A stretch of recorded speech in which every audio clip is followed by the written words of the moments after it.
स्वयं नारायण ने कहा है रामायण में, शंकर भगत बिना नर भगति न पावे मोर।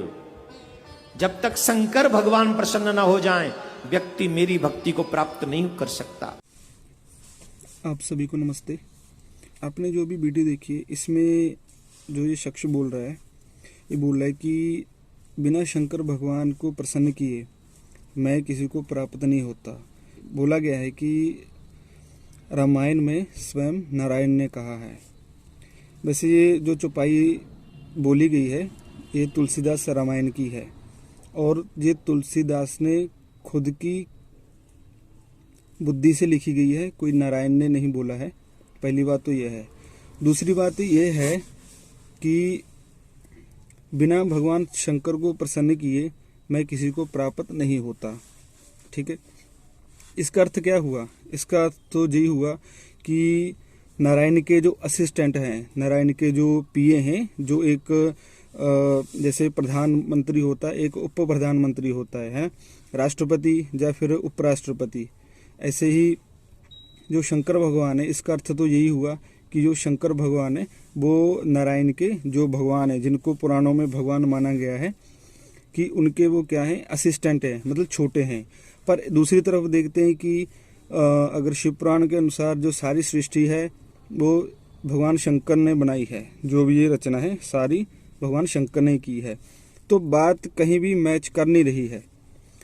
एक तरफ तो बोला जा रहा है कि बिना शंकर भगवान को प्रसन्न किए मैं नहीं मिलता। कौन बोल रहे हैं? भगवान बोल रहे हैं। ठीक है।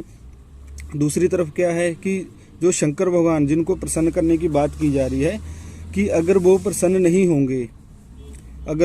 नहीं होंगे तो नारायण किसी को नहीं मिलते। अब मुझे ये समझ नहीं आ रहा यहाँ पे भगवान है कौन, नारायण भगवान है या शंकर भगवान है? अब कहने को बोलेंगे कि नहीं, दोनों ही भगवान है ना। कहने वाले इस बात को नकारने के लिए बोलेंगे कि दोनों ही भगवान है। फिर ऐसा क्यों कहा गया? या फिर लिखने वाले ने गलत लिखा है? नहीं, लिखने वाले ने भी सही लिखा है, ये भी बोला जाएगा। गलती किसी की नहीं है, क्योंकि सत्य को स्वीकार करने से इतना कतराते हैं कि हर झूठी बात, हर मिथ्या बात, खासकर हिंदू धर्म की बात मैं बता रहा हूँ कि हर उनको किसी बात को नकारने की हिम्मत है ही नहीं। गलत को गलत कहने की और सत्य को धारण करने की इनकी हिम्मत है ही नहीं। तभी इनका जो ये लगातार पतन है वो होता जा रहा है। हिंदुओं की संख्या क्यों लगातार कम हो रही है? इन्हीं सब बातों में उलझाकर जो विधर्मी हैं, दूसरे मतपंथ संप्रदाय वाले हैं, ऐसी बातें दिखा कर कि देखो तुम्हारे ग्रंथ में यहाँ ये लिखा है, यहाँ वो लिखा है, यहाँ ये लिखा है। पढ़ना तो खुद को है नहीं, खुद कोई ग्रंथ पढ़ना है नहीं।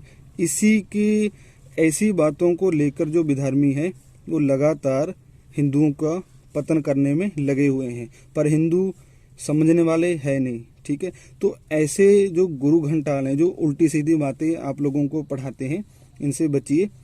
सत्य का ग्रहण करें। सत्य का ग्रहण करने के लिए आपको सत्यार्थ प्रकाश पढ़ना पड़ेगा। ठीक है, सत्यार्थ प्रकाश आप पढ़िए।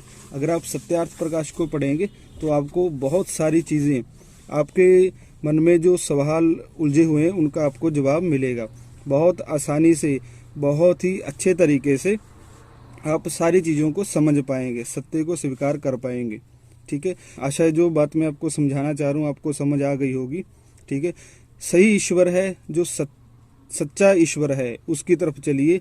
इन नारायण शंकर जो भी कोई असिस्टेंट है, कोई मालिक बना बैठा है, इनके चक्करों से निकलिए और सत्य को स्वीकार करिए। जब आप सत्य को स्वीकार करने की तरफ चलेंगे ना, तो सत्यार्थ प्रकाश को जब आप पढ़ेंगे, उसमें आपको बताया गया है कि उसी ईश्वर का नाम नारायण भी है, उसी का नाम रुद्र भी है, उसी का नाम विष्णु भी है, ब्रह्मा भी है, शंकर भी है, महादेव भी है। उसी एक ईश्वर का नाम है। ये नहीं कि अलग अलग हैं कि नारायण को प्रसन्न करो पहले, शंकर को प्रसन्न करो पहले, हनुमान को प्रसन्न करो तब मैं मिलूंगा। ठीक है, ऐसा कुछ नहीं है।